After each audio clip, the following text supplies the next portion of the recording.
Hello students, welcome back to our channel KCYC. In this video we will be continuing with our chapter sets and we'll be doing with exercise 1.2. So let's start with our exercise 1.2 from your first chapter sets. Is 1.2. अब exercise 1.2 में first sum देखो. Decide whether the following are equal sets and which are not. Justify your answer. अभी equal set, what do you mean by equal set? Equal set बोलेगा तो suppose एक set है ए, इसमें है 1, 2 एंड 3 एंड बी सेट है, इसमें terms है 2, 3 एंड 1. सो वो ऑल्सो 3 टर्म्स, सो वो also 3 terms. So we say A is equal to B. This is called as equal set. Now they are given a question this way. The first question अगर आप check करो तो लिखा हुआ है A is a set of X such that 3x - 1 is equal to, क्या लिखा है 2.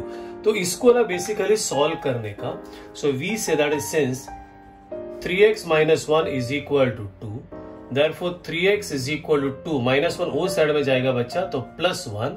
सो equal to 3x is equal to 3 and x is equal to 3 इधर जाएगा अपॉन 3, तो x is equal to 1 and therefore you can say a. ये जो है ना, मैंने कल लास्ट वीडियो में आपको बताया, इसको बोलते हैं set builder. So we will write in listing form, that is a is equal to 1. Now if you check with your next one, तो उन्होंने लिखा हुआ है b is a set of x such that x is a natural number, but x is neither prime nor composite. तो x is natural number, neither prime nor composite. So you should know what is a number which is neither prime nor composite. So one एक term ऐसा है, one is a number ऐसा है which is neither prime nor composite. So ये जो इतना बड़ा लिखा है ना, that is सेट बिल्डर और रूल फॉर्म में, इसको हमने कन्वर्ट किया लिस्टिंग फॉर्म में. then निकला हुआ है C क्या लिखा हुआ है, that is C is a set of x such that x, इसको बोलते हैं belongs to natural number. ये लास्ट वीडियो में सब बोला था, how do you right, again बोलता हूँ C, we say C, फिर इसको बोलते हैं is a set of x such that x belongs to n बोलेगा तो natural number and x is less than 2. तो you tell all the natural numbers less than 2. So natural number starts with 1, तो एक ही number है, that is 1. Now if you check over here, A में 1 है, B में 1 है, C में 1 है, and therefore you can say that is A is equal to B is equal to set C. These are called as equal set because इसमें भी एक ही टर्म है, that is 1, इसमें भी एक ही टर्म है, इसमें भी एक ही टर्म है. So these are equal set. This is your sum number 1. Now second भी वही बोला हुआ है, that is decide whether set A and B are equal set and give reason for your answer. They said A is equal to, simple English में लिखा है, that is even prime numbers. So you need to write all even prime numbers. So this is A. एक ही even prime number होता है and that is 2. Then they said over here B, कैसा लिखने का, is a set of x such that 7x - 1 is equal to 13. वापस इसको solve करने का, that is since 7x - 1 is equal to 13. वापस बोला बच्चा -1 अपना जगह चेंज करें, it becomes +1. This is 14.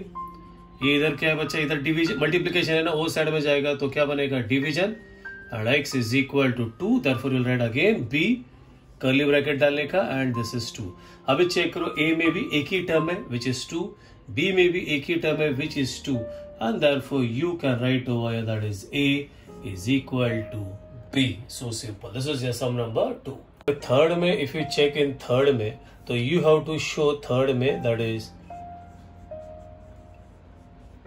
Empty set.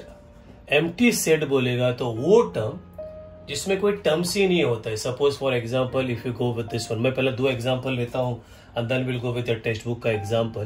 That is A is a set of x such that x belongs to natural number and x is less than 1. तो you tell me all the natural number which are less than 1. तो कोई natural number ही नहीं, because natural number start ही 1 से होता है. तो you have to put A and then you have to put only 2 brackets over here. So this is A is called as empty set. Or a question, a nice one, देखो कैसा लिखा, B is a set of x such that x belongs to, अभी change करता हूँ, I'll make it as whole number। और बच्चा लोग इसको पढ़ने को आपको आना चाहिए। How will you read this? ऐसा, B is a set of x such that x belongs to whole number, और इसको यहां से पढ़ने का रहता है, x is greater than 5 and less than 6। अभी मेरे को सब नंबर्स बोलो, होल नंबर जो 5 और 6 के बीच में होता है। 5 और 6 के बीच में कोई नंबर ही नहीं है, होल नंबर ही नहीं है कोई। So again you can call this as an empty set. Now see in your text book में the first question is this way, और they given the first question that is A is a set of A such that A is a natural number,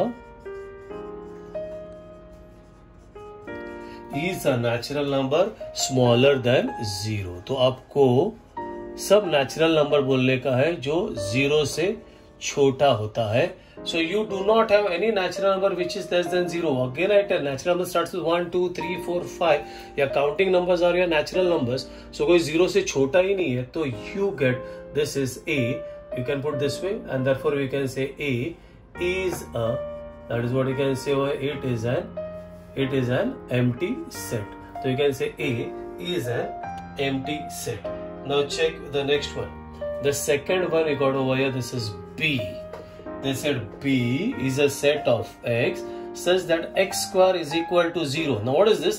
यहाँ पे ये x square is equal to 0, मेरे को कोई भी एक number बोलो ऐसा, x के जगह पे कोई भी ऐसा नंबर जो कौन सा भी, कुछ कंडीशन नहीं है, नेचुरल, होल, इंटीजर्स, एनीथिंग, जिसको मैं मल्टीप्लाई करूंगा दैट आई शुड गेट 0। एक नंबर है, कौन सा है? यह number is 0, because 0 square, 0 into 0 is what? 0। सो यहाँ पे आ गया B इज इक्वल टू, इसमें एक टर्म है, so V say B is not an empty set. तो it is not an empty set. So this is because एक term है, अगर एम्प्टी है मतलब कुछ है ही नहीं terms, then it is an empty set. यहाँ पे 0 है, so it is not a empty set. Then we go with your next third one. Third में क्या बोला हुआ है? They said C is a set of x such that 5x minus 2 is equal to 0, और अभी condition है x should be, x belongs to natural number। अभी इसको सॉल्व करके चेक करते हैं। This is 5x minus 2 is equal to क्या हो गया? 0। 5x is equal to, बच्चा वो साइड में गया तो +2, you get x is equal to 2 upon 5 and x is equal to, what do you get over here? That is 0, 5 and then कितना जा? 4 जा।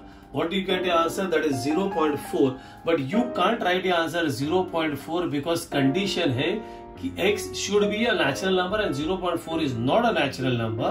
So you get this is an, what you can say over here, this is an empty set. तो again I repeat, अगर terms नहीं है तो empty set you can write this way, और ऐसा लिखेंगे, that is if you put this sign, this is called as pi, then also it is okay, or you can put 2 curly brackets, this is an empty set। यहाँ पे 0 है तो not an empty set, यहाँ पे कुछ नहीं है तो this is an empty set. तो this was with your empty set. Fourth में you have to tell whether it is finite set और इनफाइनाइट सेट। एकदम सिंपल होता है, अगर आप काउंट कर सकते हो, इफ यू कैन काउंट कि वो ब्रैकेट के अंदर कितना टर्म्स है तो finite. If you can't count, अगर आपको मालूम नहीं है कि कितना टर्म्स है या कितना आदमी है या whatever, if you can't count then it is known as infinite set. अगर आपका टेक्स्ट बुक्स में देखो तो पहला इसमें लिखा हुआ है, that is the first question they are written over there, is this one, that is A is a set of x such that x is less than 10 and x is a natural number। तो आपको सब natural numbers बोलना है which are less than 10। Again बोलता हूं, A इसको is a set of x such that x is less than 10 and x is a natural number। तो आएगा 1, 2, 3, 4, 5, 6, 7, 8, 9। तो आपको मालूम है कितना टर्म्स है? 9 है। तो this is called as a finite set. The next one, second one आ जाएगा। सेकेंड क्वेश्चन क्या दिया है? That is B is a set of y such that y is less than -1 and y is an integer। तो you have to tell all integers less than, that is less than -1, मतलब -2, -3, -4, -5, कितना लिखोगे? -7, ये लिखेगा तो video मेरा खत्म ही नहीं हो जाएगा। तो आपको मालूम नहीं कितना है, सो फर्स्ट नंबर मालूम है, लास्ट नंबर आपको मालूम नहीं है, तो this is called as an infinite set. Now suppose third में सी क्या दिया है, क्वेश्चन चेक करो आपके टेक्स्ट बुक्स में क्या दिया हुआ है, set of student of class, that is, ऐसा नहीं दिया, डायरेक्ट दिया C is set of students of class 9th में हो ना आप लोग, फ्रॉम योर स्कूल। तो अगर आपका मॉर्निंग में अटेंडेंस लेता है तो सबको पता है कि कितना बच्चा लोग बैठता है, मतलब यू नो किसी का डिवीजन में 40 है, 50 है, 60 है, 70 है, तो फाइनाइट है, ऐसा नहीं कितना मालूम नहीं आज कितना बैठेगा, कल कितना बैठेगा, तो you know how many are there, so you can directly write this as a finite set. The next is D का क्या लिखा हुआ है, दैट इज डी ने लिखा है, सिर्फ 4th वन लिखा हुआ है, that is set of people from your village. So your village में कितना आदमी लोग है ये सबको पता होता है, काउंटिंग होता है। विलेज क्या, इंडिया में कितना है, बॉम्बे में कितना है, महाराष्ट्र में कितना है, this also everybody know. So this is your कितना है हमको पता है, सो this is your finite set. ज्यादा है ऐसा नहीं, कितना है यू नो, कितना लोग है, 50 लाख है, 60 लाख है, you know the figure, so that is finite set. India भी लिखता है, then also you write that is as finite set. The next one, see the 5th one, set of apparatus in laboratory. That is set of आपके lab में क्या क्या apparatus है वो बोलने का, ठीक है। तो you have to tell all the set of apparatus in your lab. अब एक भी लैब में एक भी apparatus तोड़ दो, कल पकड़ा जाएगा, क्योंकि उनको पता है कि कितना टेस्ट ट्यूब है, कितना प्यूरेट है, कितना पीपेट है, they know everything properly. Pocket में डाल के लेके जाओगे तो भी समझ में आ जाएगा। So again that is your finite set. They know how many, what is the apparatus in the lab. Set of whole numbers. Now you say this is whole numbers. Set of whole numbers. Now बच्चा you can't say how many whole numbers are there.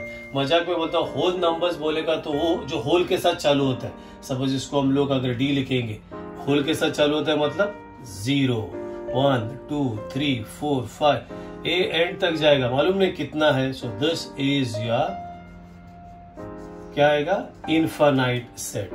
The last one if you से that is set of irrational numbers. Set of irrational है या नहीं, it's rational. आपको irrational पूछो या rational पूछो, the same thing, you can't tell how many are rational और how many are irrational. आपके 8th में था, if you remember, rational terms लिखने का, इरेशनल टर्म्स लिखने का और रियल नंबर्स लिखने का। तो that is rational numbers, you can't count how many rational numbers are there, and again you can say this as infinite set. So this is how you have to do. Finite बोलेगा तो if you can count कितना terms है, इसमें 9 है, इसमें पता नहीं है, इसमें if you can't count how many terms are there, that is a finite set. If you can't count how many terms are there, then that is known as infinite set. So this was with the exercise 1.3. In the next video, this is 1.2. In the next video, we will be doing with a new exercise. By that time, we'll finish for today. Take care. Bye bye. Meet you in the next video.